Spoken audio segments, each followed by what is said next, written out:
ಮೊದಲಿಗೆ ಈ ಕ್ಷಣದ ಹೆಡ್ಲೈನ್ಸ್. ಹುಬ್ಬಳ್ಳಿಯಲ್ಲಿ ನೇಹಾ ರೀತಿ ಇನ್ನೊಬ್ಬ ಯುವತಿ ಹತ್ಯೆ ಕೇಸ್, ಓರ್ವ ಪಿಎ ಮತ್ತು ಮತ್ತೋರ್ವ ಪೊಲೀಸ್ ಸಿಬ್ಬಂದಿ ಅಮಾನತು, ಕರ್ತವ್ಯ ಲೋಪ ಆರೋಪದ ಹಿನ್ನೆಲೆಯಲ್ಲಿ ಸಸ್ಪೆಂಡ್.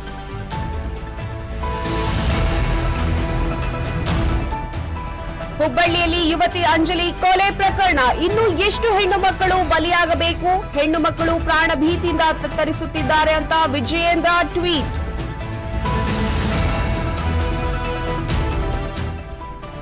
ರಂಗೇರಿದ ವಿಧಾನ ಪರಿಷತ್ ಚುನಾವಣೆ, ಇಂದು ಮೈತ್ರಿ ಅಭ್ಯರ್ಥಿ ವಿವೇಕಾನಂದ ನಾಮಿನೇಷನ್, ಮೇ 12ಕ್ಕೆ ಮೈಸೂರಿನಲ್ಲಿ ನಾಮಪತ್ರ ಸಲ್ಲಿಕೆ.